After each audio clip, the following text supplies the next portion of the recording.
Hello friends, welcome back to my YouTube channel. आज की video कुछ डिफरेंट होने वाली है। तो आज की वीडियो को आप स्टार्टिंग से लेकर एंड तक पूरा देखें ताकि आप पूरी तरह से इस कॉन्सेप्ट को समझ पाएं। हमारी आज की वीडियो का टॉपिक है सिंपल प्रेजेंट टेंस। आज की वीडियो में हम सिंपल प्रेजेंट टेंस को सीखेंगे और उनके साथ डेली यूज होने वाले सेंटेंसेस को भी सीखेंगे। अगर आप इस कॉन्सेप्ट को अच्छी तरह से समझ गए तो आपको सिंपल प्रेजेंट टेंस के किसी भी वाक्य को इंग्लिश में बोलने और लिखने में कोई भी प्रॉब्लम नहीं आएगी। ठीक है, तो चलो आज की वीडियो को हम शुरू करते हैं। सबसे पहले हम सिंपल प्रेजेंट टेंस के रूल्स को सीखेंगे। Rule number 1, simple present tense का इस्तेमाल हम करते हैं हैबिचुअल और रेगुलर या फिर रिपीटेड एक्शन को बताने के लिए। एग्जाम्पल के लिए हम कुछ सेंटेंसेस को देखते हैं। राकेश सुबह 8 बजे नाश्ता करता है, तो इसे आप इंग्लिश में ऐसा बोलेंगे, Rakesh takes breakfast at 8 o'clock in the morning. Rakesh takes breakfast at 8 o'clock in the morning. वह हमेशा रविवार को यहाँ आता है। He always comes here on Sunday. He always comes here on Sunday. मैं हर सुबह न्यूज़पेपर पढ़ता हूँ। I read a newspaper every morning.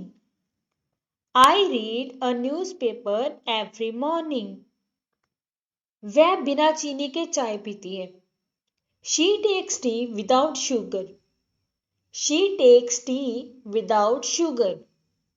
हम एक दिन में 8 घंटे काम करते हैं।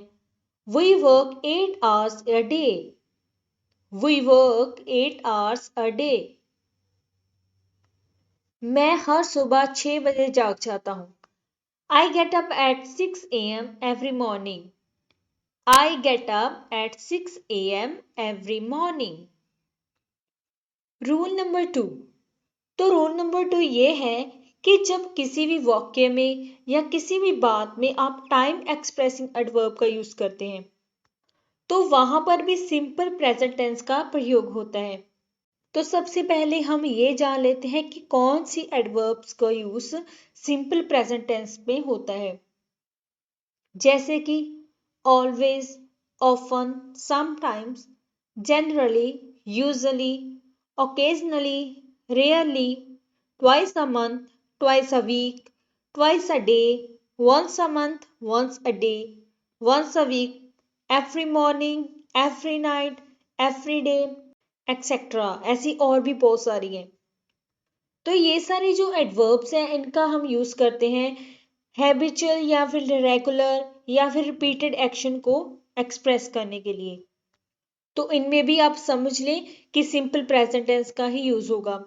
तो चलिए एग्जाम्पल के लिए कुछ सेंटेंसेस को हम देखते हैं।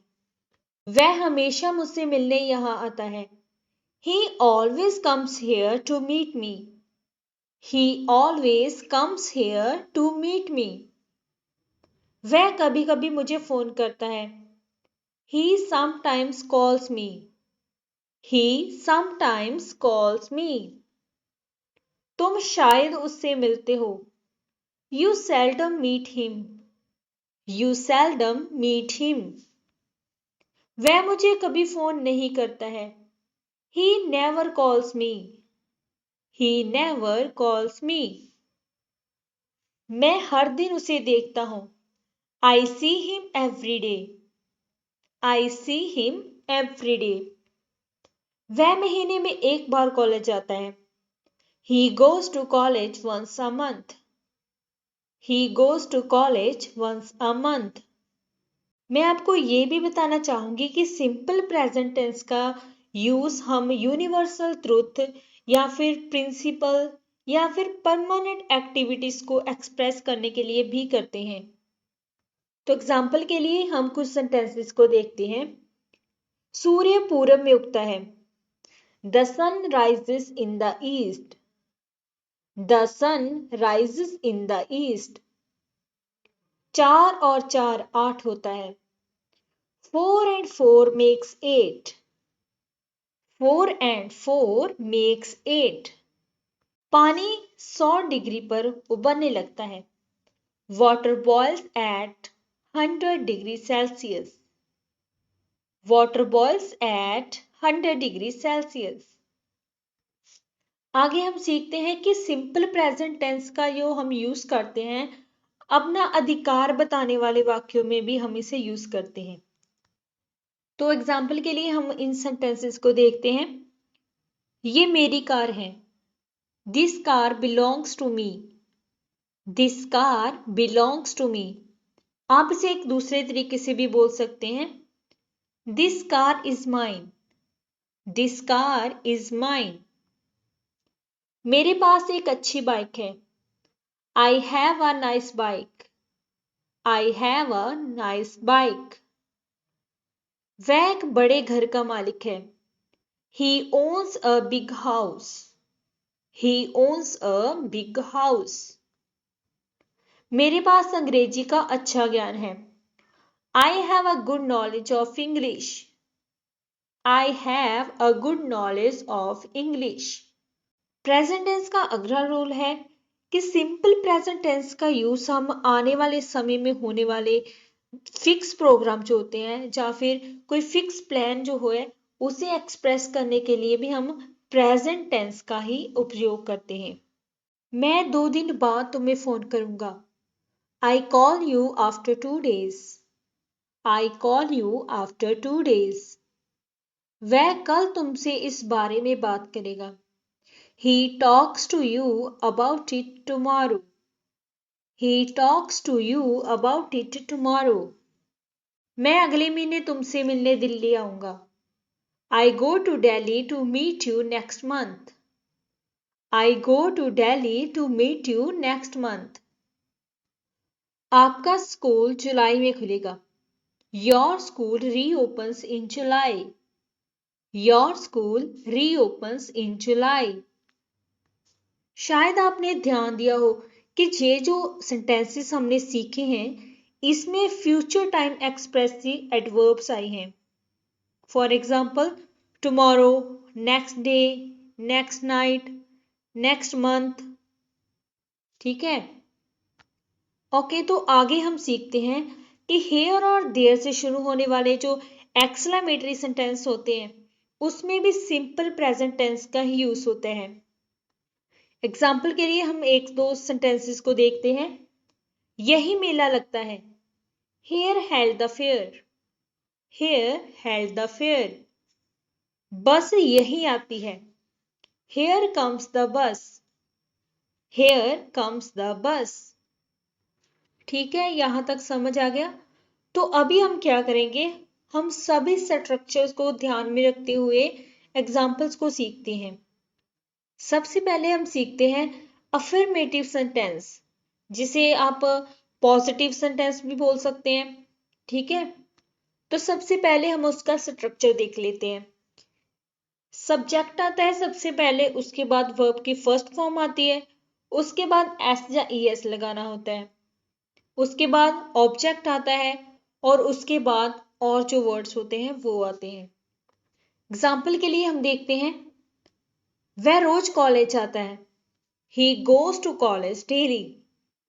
He goes to college daily। वह झूठ बोलता है। He tells a lie। He tells a lie। वे यहाँ कभी कभी आते हैं। They sometimes come here। They sometimes come here। मैं यहीं पास में रहता हूँ। I live over here। I live over here। ठीक है, तो अभी हम इसका सबसे इंपॉर्टेंट रूल जो है उसके बारे में सीखेंगे। जब आपका सेंटेंस जो है या फिर आपका जो वाक्य है वो पॉजिटिव हो और उसमें सिंगुलर सब्जेक्ट हो तो उसके साथ एस या फिर ईएस का यूज होता है। अगर सब्जेक्ट जो है वो थर्ड पर्सन है और सिंगुलर सब्जेक्ट है तो उस सेंटेंस में जो वर्ब होती है उसके साथ एस या ईएस लगाया जाता है। एग्जाम्पल के लिए हम देखते हैं, जैसे कि plays, makes, eats, etcetera. Present tense में अभी हम नेगेटिव स्ट्रक्चर को देखते हैं कि प्रेजेंट टेंस में अगर आपने कोई नेगेटिव बात बोलनी हो तो आप उसे कैसे बोलेंगे। उसका रूल ये है, सब्जेक्ट डू और डज और उसके बाद नॉट, फिर वर्ब का फर्स्ट फॉर्म लगता है, फिर ऑब्जेक्ट आता है, उसके बाद अदर वर्ड्स आते हैं। तो चलिए एग्जाम्पल के लिए कुछ सेंटेंसेस को देख लेते हैं। वह मुझसे बात नहीं करता है। He does not talk to me. He does not talk to me. वह यहाँ नहीं रहता है। He does not live here. He does not live here. तुम मुझे पसंद नहीं करते हो। You do not like me. You do not like me. मैं अब वहां नहीं जाता हूं। I do not go there now. I do not go there now. आप इस बात को हमेशा याद रखना कि singular subject he, she, it और सिंगल नेम के साथ डज का यूज होता है, ठीक है, और बाकी जो सब्जेक्ट होते हैं उनके साथ डू का यूज होता है। इसके बाद हम देखते हैं अगला स्ट्रक्चर जो है इंटेरोगेटिव, जो क्वेश्चनिंग वाले सेंटेंस होते हैं। उसमें क्या है, डू और डज पहले लगता है, उसके बाद सब्जेक्ट, उसके बाद वर्ब की फर्स्ट फॉर्म लगती है, उसके बाद ऑब्जेक्ट और दूसरे वर्ड्स जो होते हैं, और उसके बाद क्वेश्चन मार्क आता है। एग्जाम्पल से पहले मैं आपको ये बता दूं कि जो क्वेश्चनिंग वाले वाक्य होते हैं वो दो तरह के होते हैं। एक जो होते हैं वो हेल्पिंग वर्ब से शुरू होते हैं और दूसरे जो होते हैं वो जो क्वेश्चनिंग वर्ड होते हैं उनसे शुरू होते हैं, जैसे कि what, where, when, why, how, who, how many, how much और भी बहुत से। तो अभी फर्स्ट स्ट्रक्चर के साथ हम कुछ एग्जांपल्स को देखते हैं। क्या तुम सुबह जल्दी उठ जाते हो? Do you get up early morning? Do you get up early morning? क्या वह रोज स्कूल जाता है? Does he go to school daily? Does he go to school daily? क्या वह यहाँ नहीं रहता है? Does he not live here? Does he not live here? क्या तुम उसे पसंद नहीं करते हो? Do you not like him? Do you not like him?